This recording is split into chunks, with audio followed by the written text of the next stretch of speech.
வணக்கம். தமிழொலியின் இரவு நேர பிரதான செய்திகள். முதலில் தலைப்புச் செய்திகள். வரவு செலவு திட்டம் தொடர்பான முக்கிய அறிவிப்பு. வெளிநாட்டு வாழ் இலங்கையர்களுக்கு வாக்களிக்கும் உரிமை. பயிர் சேதம் ஏற்பட்ட விவசாயிகளுக்கு இழப்பீடு கிடைத்து அனுமதி. களுத்துறை சிறைச்சாலையில் கைதி உயிரிழப்பு. கடற்பரப்பில் கைவிடப்பட்ட நிலையில் மீட்கப்பட்ட பெண்களும் குழந்தைகளும்.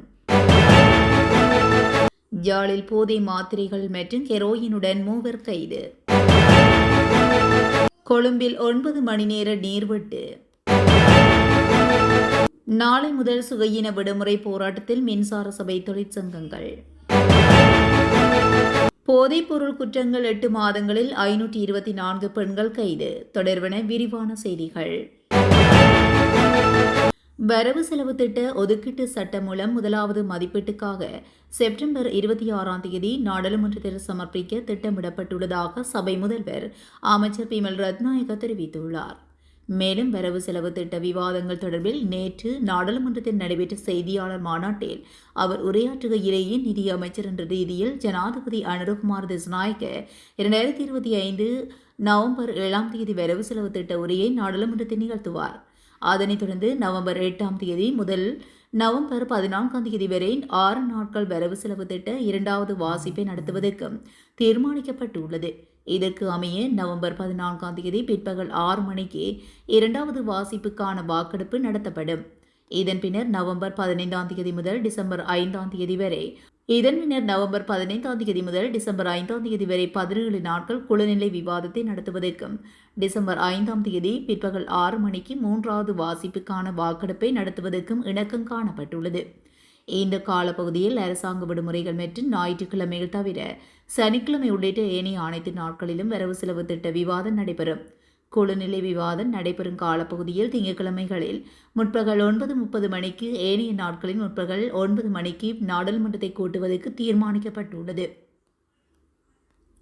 வெளிநாடுகளில் வாழும் இலங்கையர்களுக்கும் தேர்தல்களில் வாக்களிக்க சந்தர்ப்பம் வழங்குவது குறித்து அரசாங்கம் கவனம் செலுத்தி வருகின்றது. வெளிநாடுகளில் வாழும் இலங்கையர்களுக்கு வாக்களிக்கும் உரிமை வழங்கும் வகையில் சட்டங்களை திருத்தவும் புதிய சட்டங்களை உருவாக்கவும் தேவையான விவரங்களை ஆய்வு செய்ய குழு ஒன்றை நியமிப்பதற்கு அமைச்சரவை அனுமதி வழங்கியுள்ளது.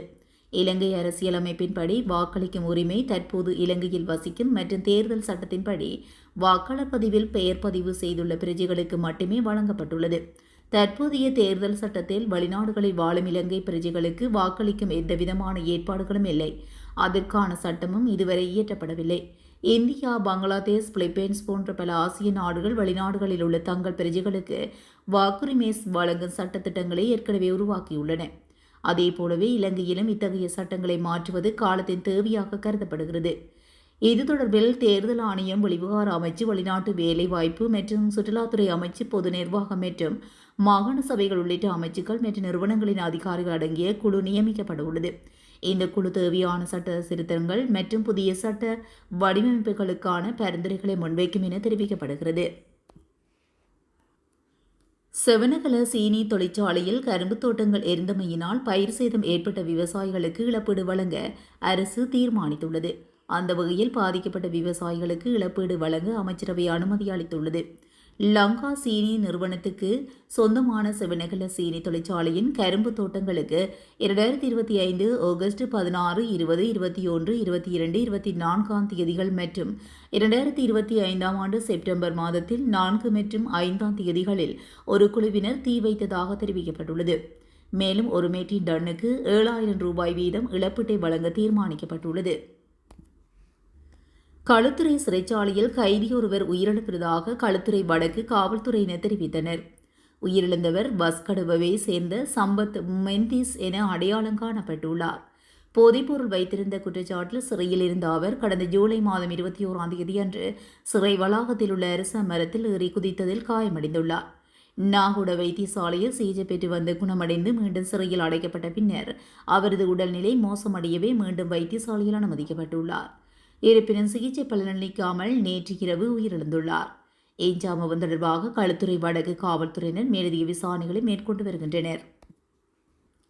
தலைமன்னார் மணல் திட்டை சுற்றிய கடற்பரப்பில் ஆழ்கடத்தல் கார்களால் கைவிடப்பட்டதாக சந்தேகப்படும் 6 இலங்கையர்களை கடற்படையினர் மீட்டுள்ளனர்.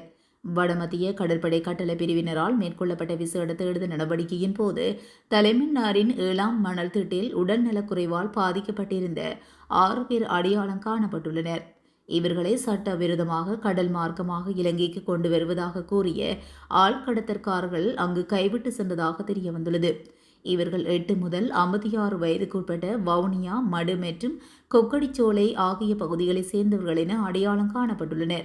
மேலதிக விசாரணைகளுக்காக அவர்கள் தலைமன்னார் போலீசாரிடம் ஒப்படைக்கப்பட்டுள்ளதாக கடற்படை ஊடகப் பிரிவு தெரிவித்துள்ளது.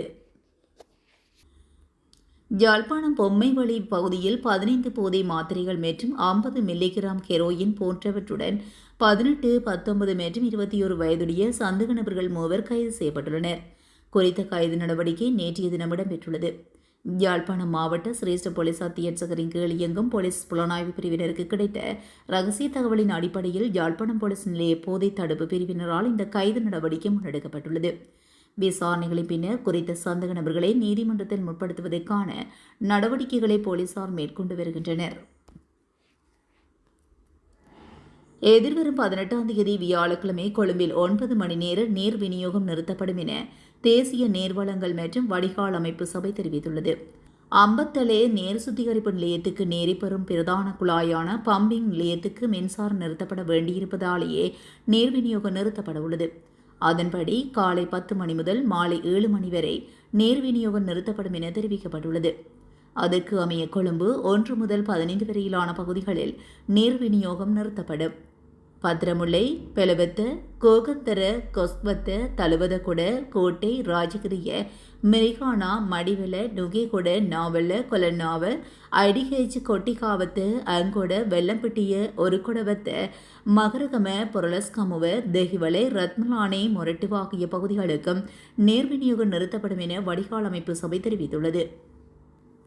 இலங்கை மின்சார சபையை 4 பகுதிகளாக பிரிப்பதற்கு எதிர்ப்பு தெரிவித்து ஆரம்பிக்கப்பட்ட தொழிற்சங்க நடவடிக்கைகளுக்கு அமைய மின்தடையை புதுப்பிப்பு, கட்டணம் செலுத்துதல் உள்ளிட்ட செயற்பாடுகள் கடமை நேரங்களில் மாத்திரமே முன்னெடுக்கப்படும் என பணி புறக்கணிப்பில் ஈடுபட்டுள்ள மின்சார தொழிற்சங்கங்கள் தெரிவித்துள்ளன.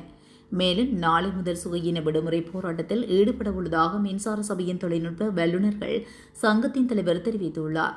இந்நிலையில் புதிய மறுசீரமைப்புக்கு அமைய இலங்கை மின்சார சபையின் 23,000 சேவையாளர்கள் அரசுக்கு சொந்தமான 4 நிறுவனங்களில் சேவைக்கு அமர்த்தப்படுவார்கள் என வலுசக்தி அமைச்சர் குமார் ஜெயக்கொடி தெரிவித்துள்ளார். குறித்த நிறுவனங்களுக்கு செல்ல விரும்பாத ஊழியர்கள் சுய விருப்பத்தின் அடிப்படையில் சேவையில் இருந்து விலகலாம் எனவும் மேலும் அவர் தெரிவித்துள்ளார். நாட்டில் 2025ஆம் ஆண்டின் ஜனவரி மாதம் முதல் தேதியிலிருந்து ஆகஸ்ட் மாதம் 31ஆம் தேதி வரையான காலப்பகுதிக்குள் போதைப்பொருள் குற்றங்கள் தொடர்பில் 524 பெண்கள் கைது செய்யப்பட்டுள்ளதாக போலீஸ் போதைப்பொருள் தடுப்பு பிரிவினர் தெரிவித்தனர். 22 முதல் 60 வயதுக்குட்பட்ட பெண்களை இவ்வாறு கைது செய்யப்பட்டுள்ளனர். அதன்படி கஞ்சா போதைப்பொருள் தொடர்பில் 378 பெண்களும், கெரோயின் போதைப்பொருள் தொடர்பில் 434 பெண்களும், போதை மாத்திரைகள் தொடர்பில் 23 பெண்களும், கேஸ் போதைப்பொருள் தொடர்பில் 6 பெண்களும், கொக்கைன் போதைப்பொருள் தொடர்பில் 2 பெண்களும், ஏனைய போதைப் பொருட்கள் தொடர்பில் 39 பெண்களும் கைது செய்யப்பட்டுள்ளனர். அதேபோல கடந்த 2024ஆம் ஆண்டில் ஐஸ் போதைப் பொருளை விற்பனை செய்தல் மற்றும் தம்பாசம் வைத்திருத்தல் உள்ளிட்ட குற்றங்கள் தொடர்பில் 428 பெண்கள் கைது செய்யப்பட்டுள்ளதாக போலீஸ் போதைப் பொருள் தடுப்பு பிரிவினர் மேலும் தெரிவித்தனர். இத்துடன் தமிழொலியின் இரவு நேர பிரதான செய்திகள் நிறைவடைகின்றன. தொடர்ந்தும் செய்திகளோடு இணைந்திருக்க தமிழொலி ஊடகத்துடன் இணைந்திருங்கள். நன்றி, வணக்கம்.